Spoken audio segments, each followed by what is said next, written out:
Mon nom est Christy Lhomme, je suis la sœur de Théo Sarapo, le second et dernier mari d'Édith Piaf.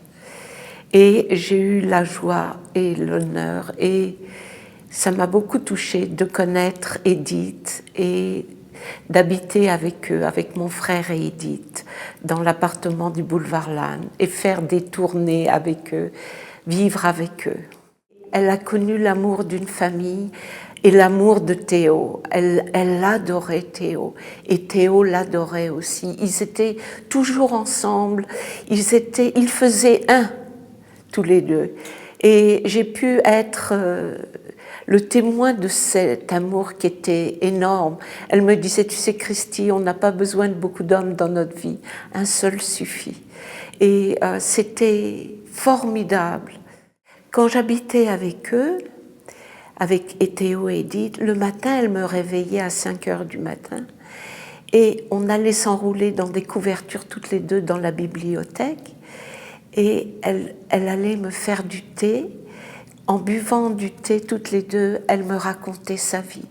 Et j'avais beaucoup de peine parce que son enfance était tellement dure et la mienne était tellement douce et protégée à côté d'elle, qui était née dans le froid, dans le danger, abandonnée. J'avais envie de la consoler, mais j'arrivais pas parce qu'on ne peut pas consoler. Alors je l'écoutais et je la prenais dans mes bras à ce moment-là. Et après, j'allais m'asseoir et j'écoutais de nouveau Édith parler. Et ça lui faisait du bien. Des fois, elle pleurait parce qu'elle aimait tellement Théo qu'elle voulait...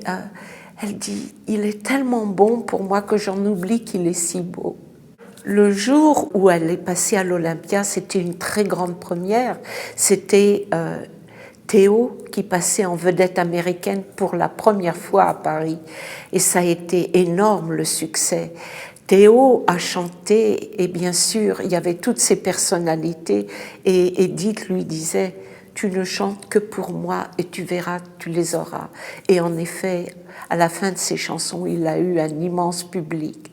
Quand Édith est venue pour chanter, ça a été une ovation, ça a duré une demi-heure. Les gens voulaient lui communiquer cet amour qu'ils avaient pour elle. Et la façon de lui communiquer, c'était d'applaudir. Et ils applaudissaient, ils applaudissaient. Édith, on t'aime, Édith. Ça a été quelque chose d'extraordinaire. Ils chantaient « À quoi ça sert l'amour ?» Et ça a été énorme. Ils devaient le chanter au moins 3 fois tous les soirs. À quoi ça sert l'amour? On raconte toujours des histoires insensées. À quoi ça sert d'aimer?